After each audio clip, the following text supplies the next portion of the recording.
Hello, and thank you for joining us for this presentation. We are an interdisciplinary team of amateur filmmakers made up of anthropology faculty, an undergraduate student, and an alumna from the University of North Florida. We met through our work with our university's Digital Humanities Institute. To introduce ourselves briefly, I'm Alex, and I graduated with a BA in Sociology, focusing on media production and digital storytelling. I will be speaking on behalf of my team for this presentation today. Susie is an undergraduate student with a background in international studies and multimedia journalism. Anne is an associate professor of anthropology and the lead ethnographer on this project. Together, we founded Papernest Media, a multimedia research project researching and documenting contemporary insect-human relationships.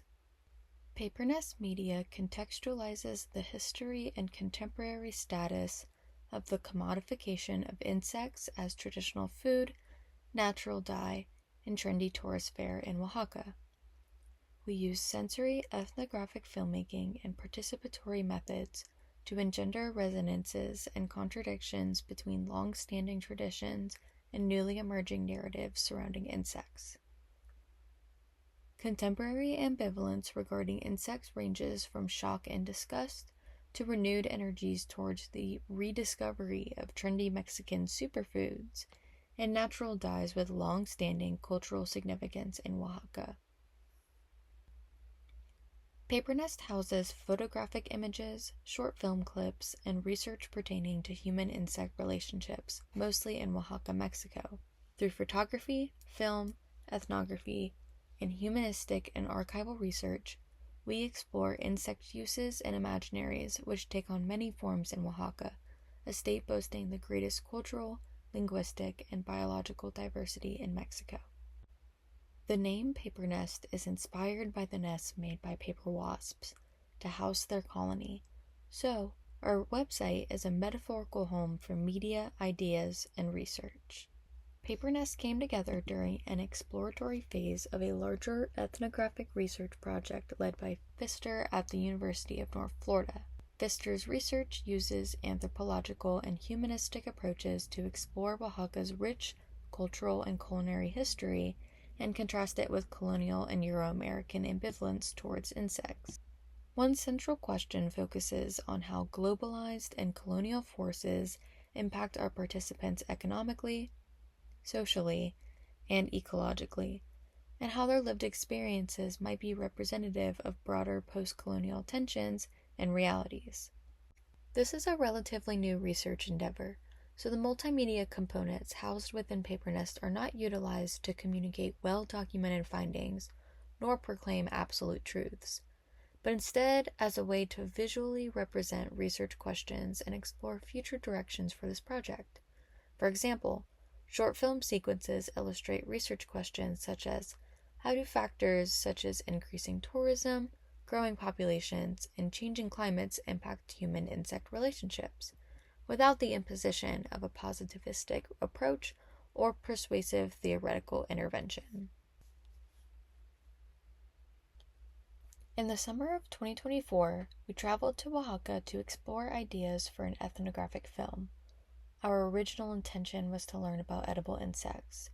Various insect species are found in iconic specialty foods, and the cochineal bug was exported from colonial Oaxaca to dye the world's textiles and other products. Insects have long been incorporated into Oaxacan food, which has a relatively intact pre-Columbian culinary tradition. Insects are also closely tied to some cultural identities and appear in branding for tourism and other marketing. Mexico is home to over 300 documented species of edible insects, many from Oaxaca, and cochineal production has been identified by historians as a key early driver of cultural and economic globalization. Today, tourists flock to Oaxaca to sample chapulines, or grasshoppers, flying ants, and maguey worms, or purchase textiles and fibers dyed with natural pigments, including from a renewed economy focused on cochinilla, or the cochineal bug. Ideas surrounding edible insects as a sustainable food source are gaining traction in the United States and Europe, So we imagined this would impact the ecologies that sustain those insects and the people who work most closely with them in Mexico. However, we did not anticipate the extent to which converging factors that include rapid urbanization and climate change have affected the natural populations of these insects. In fact, the increase in demand for edible insects in Mexico has caused significantly higher market prices, more competition among collectors and vendors, and severely degraded ecologies. The following 30-second clip reflects this growing awareness. It's a turning point in our exploratory stage, where we begin to question the ethics of promoting insects as sustainable without more context.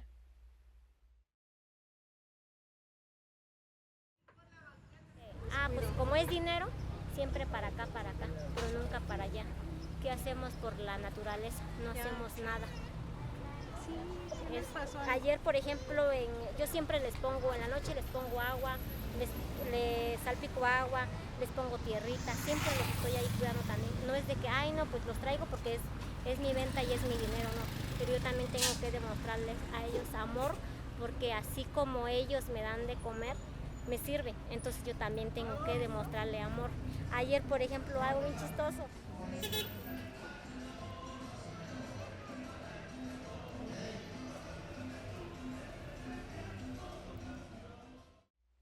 After this realization, we reoriented our goals.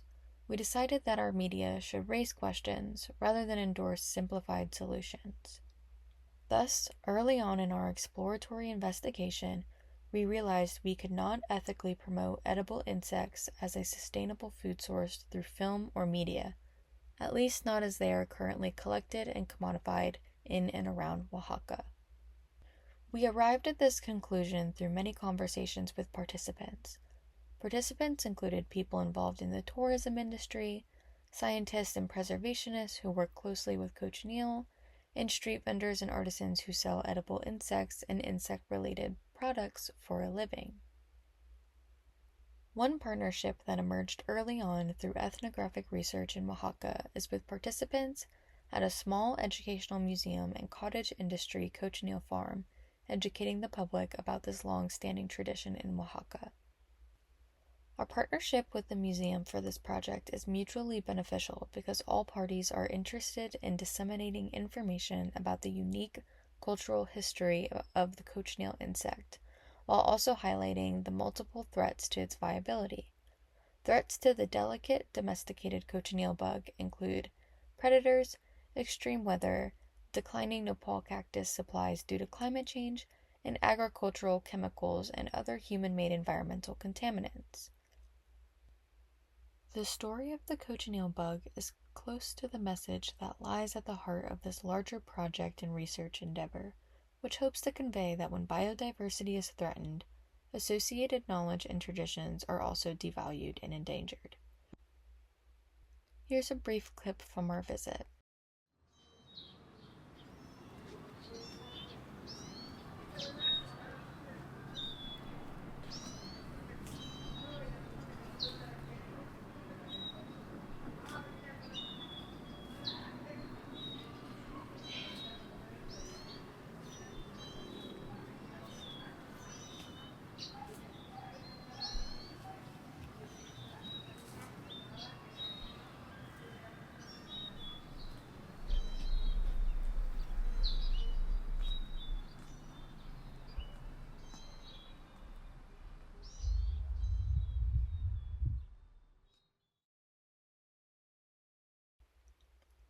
This partnership helped ground our work in a shared commitment to cultural preservation and ecological responsibility. To support this, we also turned to digital archives such as the Florentine Codex, a 16th century text which helps us contextualize historical uses of cochineal and indigenous knowledge that persists today.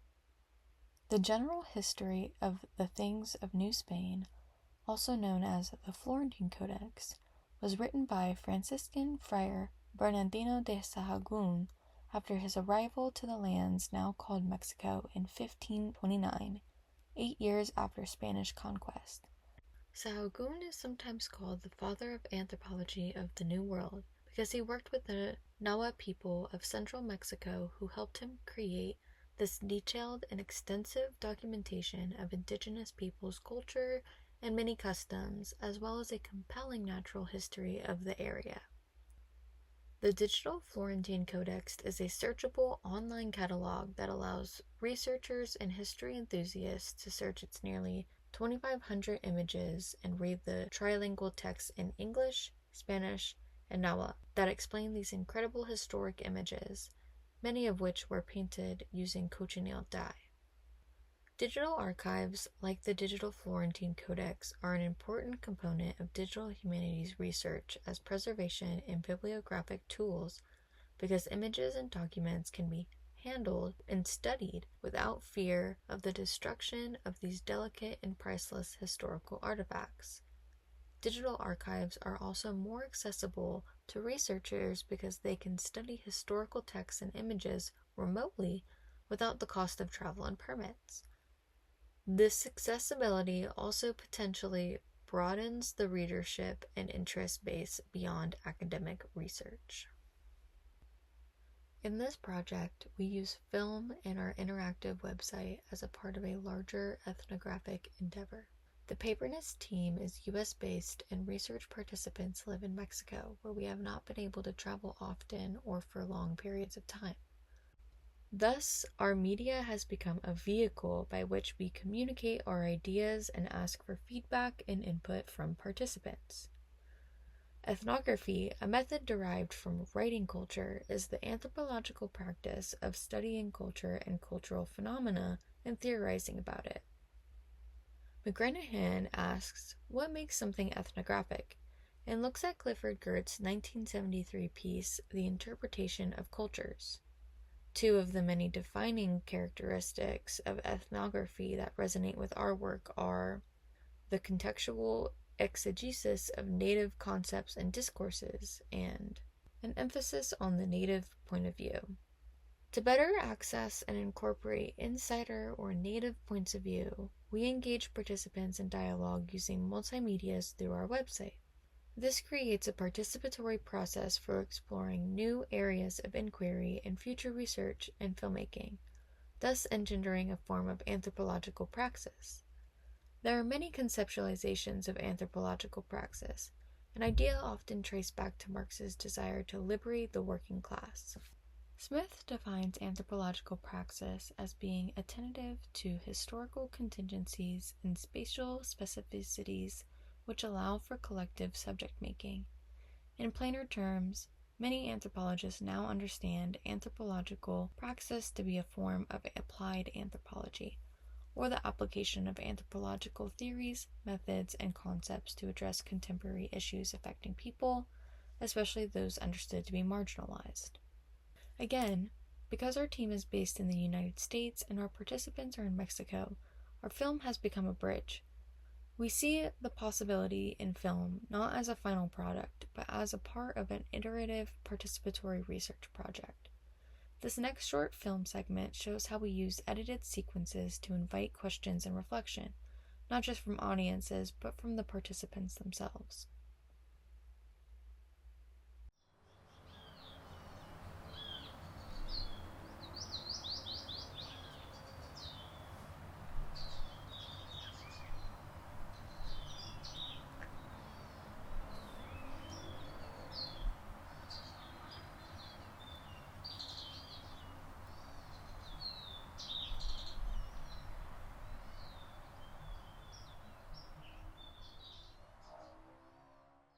This kind of visual storytelling creates space for dialogue across disciplines, geographies, and lived experiences.